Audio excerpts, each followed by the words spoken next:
I'm going to cover where we are now in the UK and the EU, what we've done by way of control and how that's been going, what we might be doing next by way of control because we're not out of the woods yet, and a little bit on trade. So across the UK and in the EU, so disease has been in the EU since the autumn, back in October, and it has progressed very rapidly. I've got a couple of maps coming up shortly to show you just how extensive it's got now. In the UK, the first outbreak was in December. The first wild bird tested positive in Wales in December as well. And then we've had a progression of wild bird findings across GB, only the one in Scotland, and we've had cases across England.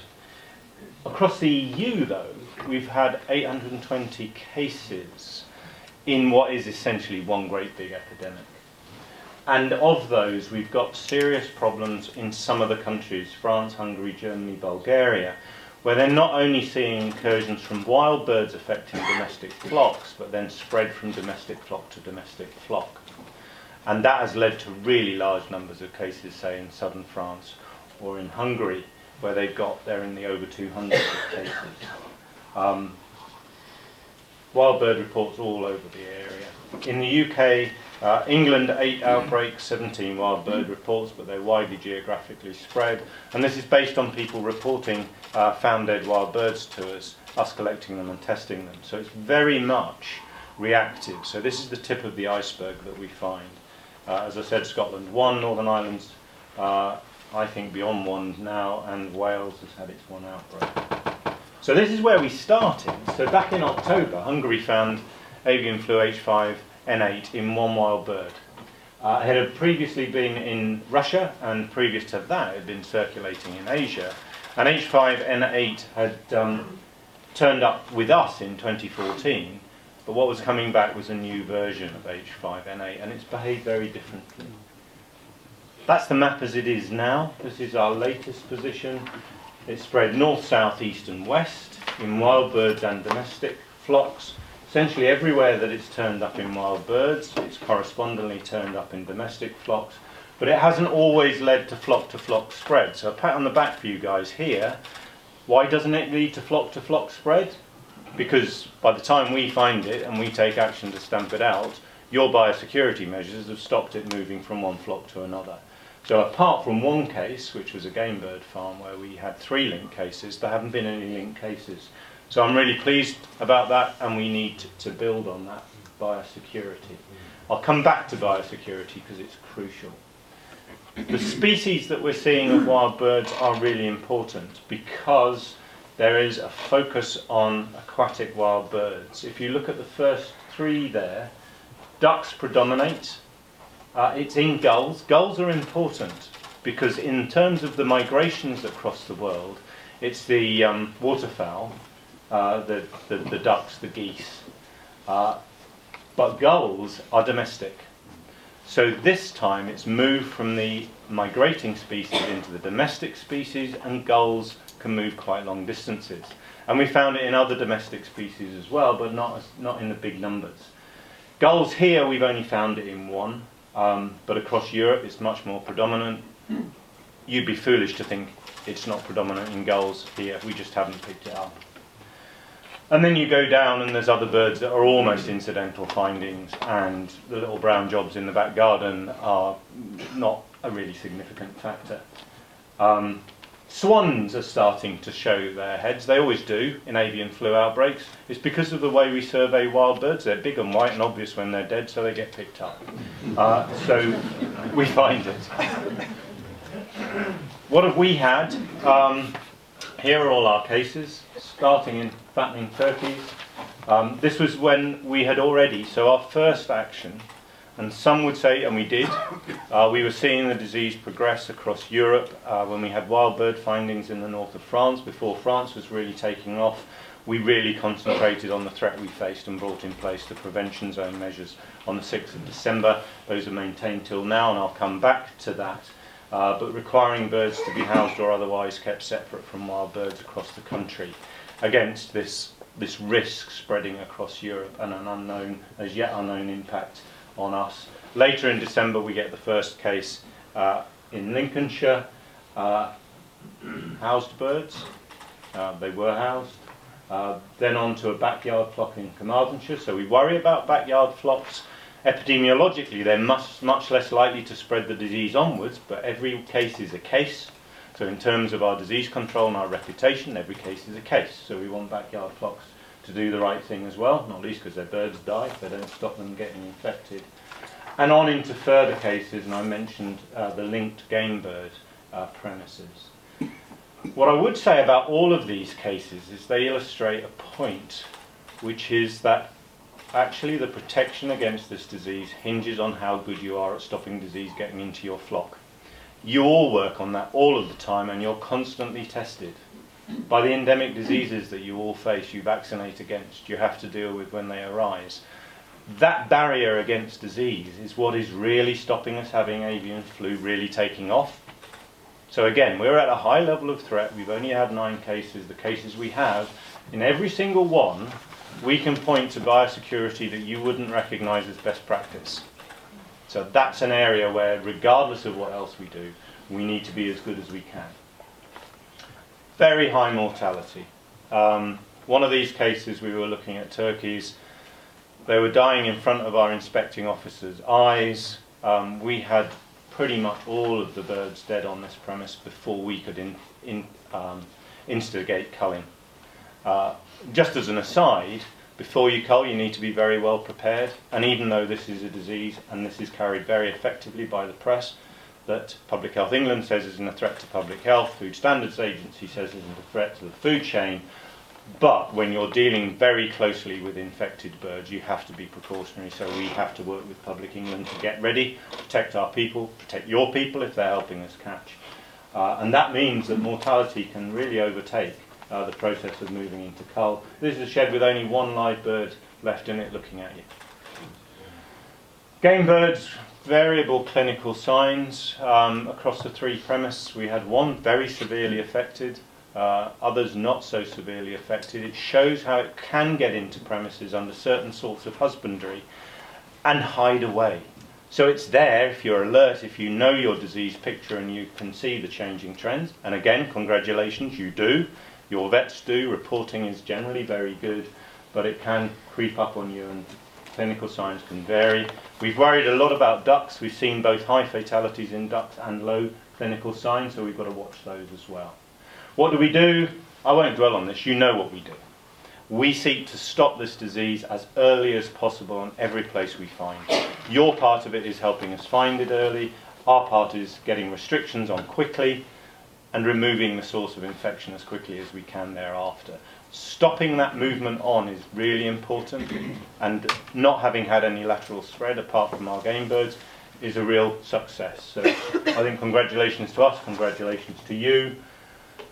Lots of things to do to see whether the disease came from somewhere else or whether it's gone anywhere else. There's a tendency to assume you found it in the first place. It might not be. It could be next door. It could be in a linked place in another county. It could be the last arrival of birds on premise or something else. So there's a lot of work that we do to try and pin that down. You will find that quite exacting. We work very hard on infected premise, and you have to feel for people who have this, because it's a real horrible impact on their business. It's a horrible thing to deal with. And at the same time, we're trying to work with you to find out exactly what the links are and make sure that it hasn't got away. So a lot of work there. Area controls that put a crimp on people's businesses, movement restrictions, restrictions on movements to slaughter, but especially movements of live birds. We work hard on licensing to help limit the impact. Picture of the various zones. The bit in the middle is a 1 kilometre zone. That's what happens with a low pathogenic avian flu. That's not what we're dealing with here. We're dealing with a high path avian flu, which is being an epidemic. Low paths circulate all the time. We find them on and off. The reaction is much less strong because it doesn't need to be so strong. High path, 3 kilometre protection zone, 10 kilometre minimum surveillance zone. And you can put an extra zone of protection around it, and that's what we've done. That's essentially what the prevention zone is. And lots of controls that I won't dwell on. In terms of culling and disposal, some of these premises have been very big, some have been very small. They all present different challenges, again, from the farmer who owns the birds. Harrowing experience to have to help a total depopulation, and for us in terms of dealing with that and dealing with it, looking after welfare as well as public health at the same time. Licenses I touched on. You may want to ask questions about this. We hope this is going well. We have to do this on a risk basis. So when you first have an outbreak, you've got your highest uncertainty, actually, within an area. We don't know where it is.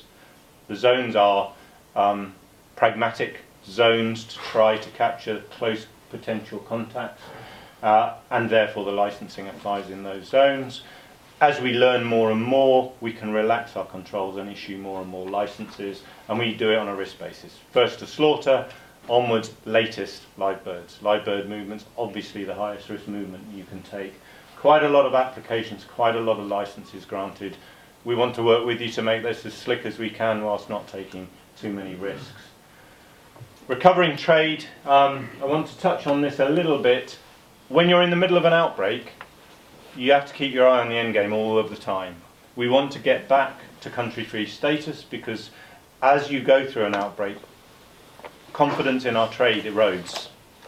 So in many of our trading partners and across the EU, we're regionalised. We can still trade pretty much as normal across the rest of the country, but increasingly countries will not regionalise and they'll put controls on the whole country.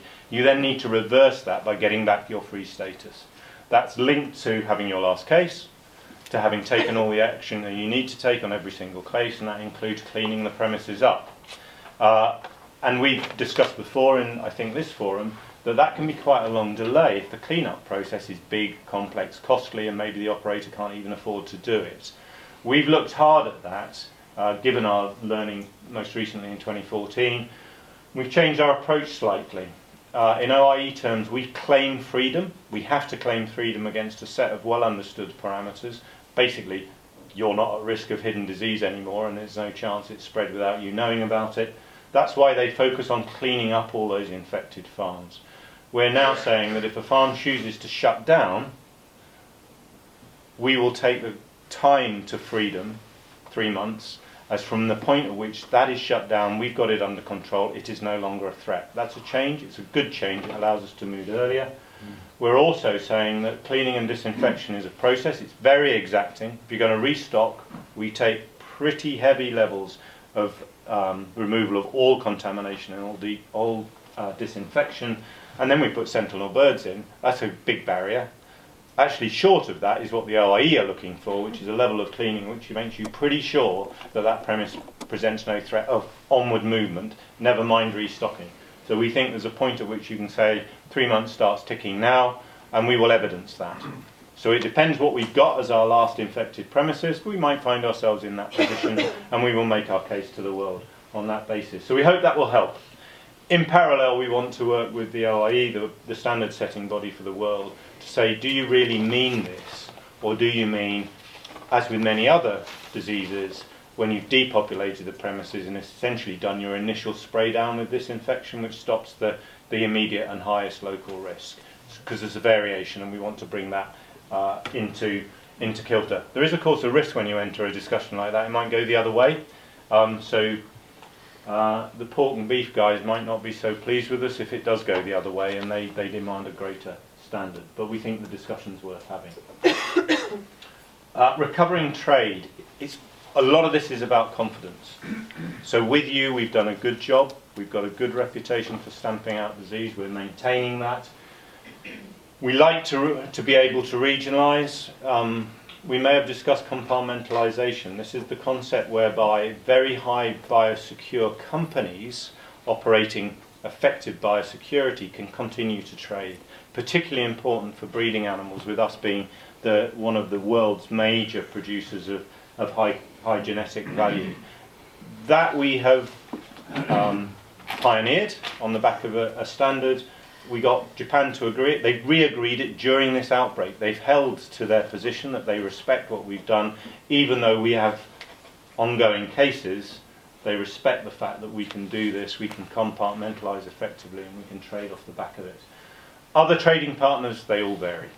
They vary in their appetite to risk, from country bound from the minute you've had your first case to the minute you reclaim freedom, plus quite a long time while we do an exacting process of convincing you we've reclaimed freedom, to all points in between to regionalisation, and quite a lot, the first thing to do is get your freedom as a country back, then you're in business for a discussion. So it's a long, hard, sustained effort that goes on long beyond the end of the outbreak, which you and we do together. Now on to the stuff which might be more for the discussion now, egg marketing. So the requirement to house, we were by no means first. Across Europe we saw countries knowing that they had a wild bird threat and knowing that one way to help deal with that, not going to deal with the whole problem, but to help is to house. And housing orders went across in different countries in different ways across Europe. Pretty much they've all maintained their housing requirements that they've put in place, even though they've hit the point at which free range status, the 12 weeks that you could have birds housed and continue to claim free range status, has been lost. There are some places where there aren't any housing requirements, but they've had no cases, so they don't feel the threat so much. And it illustrates one of the things that happens here. There's a real and present danger. It's really real and present if you found it in wild birds. It's even more real and present when you're finding it in your domestic flocks, and especially if you find it in numbers. And you see countries are making that risk judgment. Free range becoming barn. Relabelling is already happening. France, Denmark, Sweden, Belgium, the Netherlands. There are some countries we're not sure what they're doing, but they're not the major. Germany's uncertain because the land do different things, so we know there are areas housed, areas not housed, and so on. What have we done? I mentioned our prevention zone measures. 28th of February is where we're coming up to ending those. I'll come back to that, or the current version will end. Poultry gatherings of those species that are most susceptible and present a risk of real onward spread, we have banned. They continue to be banned. On a risk basis is probably the most risky thing you can do. Bring large numbers of birds together from multiple areas and then send them back to multiple areas, the same or different. Really good way to spread disease, so that's banned. We've increased our wild bird surveillance. The Wildlife and Wetlands Trust really good at reporting. General public do sometimes, much more likely if you get big piles of dead wild birds or swans. No shooting ban. We look very hard at that. There are local effects, but given the background level of threat, and this is not like normal. Normal we're saying, what's the risk given that this disease is exotic, we don't have it, it's not here, and we don't want to get it. This is, we've got a background threat in wild birds, which is really quite high. What is making it significantly worse, such that we should take action? So we didn't ban shooting. Lots of guidance working very closely with you on what good biosecurity looks like, and a requirement to apply it. Applies to all sorts of birds that are kept. This brings enforcement challenges, which I'm sure you all are irritated locally. They vary in severity, and we would want the most severe cases to be looked at by our local authorities, so our local authorities are working on that. And the last bit on free range. There was a really hard pressure on the Commission to change the free range labelling rules to allow 12 weeks to be extended for a longer period. They haven't done that. I think the chances now of them doing that are vanishingly small. So we face the end of our prevention zone where we're asking all of you to house, otherwise keep separate. And that we left some wriggle there, we left some practicality, situations where housing just was impractical, heightened biosecurity. We're coming to the end. We've looked at what we've learnt, and we have learnt some things. We know that our cases are associated with not the best of biosecurity, which is what we're asking you to apply. So we know that's really key. We also know that across Europe, although outbreaks are occurring in all sorts of places, mainly they occur where the threat from aquatic wild birds is highest. You can look at the map of Europe as well as the map of this country and see that the cases are associated with bodies of water and where there are lots of waterfowl. So we focused now on taking a risk-based approach. So we're recognising that the loss of free-range status for all producers of free-range eggs is a big loss, and it's also a big impact on the market with, as we've heard before, consumers very attached to free-range eggs, and completely knocking a hole in that market and requiring them all to be barn is a big thing to do. We think there's a risk-based approach you can take. lower risk in some areas, really high risk in others, and you can define that risk. I won't pretend that this is precise to numbers of decimal places. This is recognising that, given that we know, and I'll come back to why we know this, the risk is greatest in association with aquatic wild birds. It's highest, obviously, the closer you are to them, the more there are of them, and there's a decreasing risk the further away you get. And you can reflect that. And we've looked at how far these birds will move, and therefore what that likely area is, and we've used 5 kilometres as a sensible, well-informed area where the threat is highest. And that's published data and consulting ornithologists and our friends in the Wildlife and Wetland Trust, who amongst other things sit strict transponders on birds and actually watch how far they move.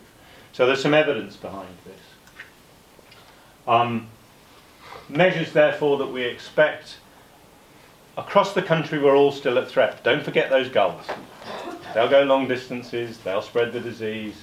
Don't forget the fact that you don't actually have to have the birds sitting on the roof, sitting in range. You can carry the disease around with you. You will range further than your birds ever do, so will your equipment. Biosecurity is really important, so that applies across the whole country. This is where England, Scotland and Wales are exactly the same. We're all asking for essentially the same things in terms of industry standards of biosecurity. Minimum for everybody. Best practice biosecurity with a kind of 3-zone approach that you would all recognise, that gradually increases the disease control requirements till you hit the birds. And separation, complete separation, which is applicable, only required to be applicable in the higher risk areas. And I need to be careful with my language. The whole country is at high risk. There are higher risk areas that we've defined. So you don't have to, but you can house over the whole area. But we mandate housing in the higher risk area, or netting, and in the whole area you have to take heightened biosecurity. We've talked in the areas where we're allowing you, if you wish, to go back to free range, about supervised access. We mean take sensible measures to stop wild birds, especially aquatic wild birds, from joining your wild birds at range. We mean sensible practical measures, bird scaring, not attracting birds in. This has all been in place before. Watering and feeding out of reach of the wild birds, so you're not attracting them in. We've also said that in preparation for a change, should you choose to make one, look at that range, look at your housing, look at its periphery, and make sure it's as clean as it can be. People have taken the mickey out of this a bit. You know, of course we can't disinfect with a bucket and a brush the whole of our free range area. No, of course you can't. But you can look at those areas, and if there's areas where there's accumulations of poultry shit because birds have been using your range while you haven't been using it, then make sure you don't use that or clean it up in the way that would be sensible for that area. Concreted areas you can clean, and you should clean, because they're more likely to track into the housed bit of your holding. So you know actually better than us, so we've worked with our poultry core group to draw this up. Sensible, practical measures. We're not taking the mickey. We're asking you to look at your situation and do what you practically can if you choose to go back to free range, because it's not without risk. This is a risk-based approach. So now, check and clean outdoor areas practically, sensibly, but recognise you can see risks. Keep wild birds away till flock goes out. You can use bird scarers. You can, if they've got into the habit of using your area, try to reverse that habit. And there's plenty more guidance. People have said it's confusing, there's lots of stuff. Actually, this is a complex business. We can simplify the top lines, and we'll be looking at that and making sure that we get over the thing that I struggle to communicate, which is it's all high risk, but there's some areas that are higher risk than other areas. We'll try and get that across very clearly, but the detail matters. So I don't apologise for the detail, and we've worked with you on that. So, to end, some reasons to celebrate are we haven't got ongoing disease in this country, even though we've clearly experienced a very serious threat. That's a credit to you, it's a credit to reporting, it's a credit to biosecurity. The fact that we've had any at all shows that biosecurity needs to be the best it can be at all times, otherwise you'll get disease even though you've got house birds. This is unprecedented. This disease is behaving in a way we haven't seen avian flu behave. We have to think about future years. This may well not come back in its current form, it doesn't. I hope it goes away by the end of the spring, but it's affected such a range of species that we will have to watch that very closely. That's why our measures that we propose to introduce will be maintained probably till the end of April, but constantly under review. But I hope that we will see this threat reduce and us be able to go back to normal high biosecurity, because the threat of avian flu actually never goes away. We think we've made a sensible risk-based judgment to allow free range to resume whilst dealing with the highest risk areas. We know and we sympathise with those of you who are caught in the about 25% of keepers, about 17% of free range producers that will be required still to house or otherwise net. But we think you are at really high risk. Every time you go down, it's devastating for the individual, for the business, for the farmer. It costs about 3 million a pop, of which 2 million is to the taxpayer, which you can't expect them to absorb lightly, and about 1 million falls in various ways to your industry. So this is not trivial. We want to minimise the chance of that happening. Final ministerial decision, not yet, but it's imminent. Obviously, we're running up to the end of February. I've said too many times, this is never going to be business as usual anymore. We've got to recognise this threat. And I think finally, think about what you're going to do next. I think some of you may choose not to go back to range, and I think this is a risk-based approach, taking pretty pragmatic judgments. Some of you will know that even if you're in the area that's not defined as high risk, you are at high risk. So if you do know that, think very hard about what you do next, because don't invite disease onto your farm. It's not good for the industry, it's not good for the country, and it's definitely not good for you. So you'll be making those judgments. If you do choose to go back to range, do everything you can. Don't think we're asking for the impossible so you can't do anything. There are things you can do, so please do them. And always stay in touch with your vets. This is my advert for my profession. But I know you work very closely with your vets, not least on recognising when the disease picture you're seeing isn't what you should be seeing, and you should alert them and us, because if we get onto it quick, we can limit the damage. And for the individual affected, it's too late already. It might not be on a slow start, but this disease isn't going to go away and leave you. So thanks very much, and I bet I ran over with apologies, but thank you very much, everybody.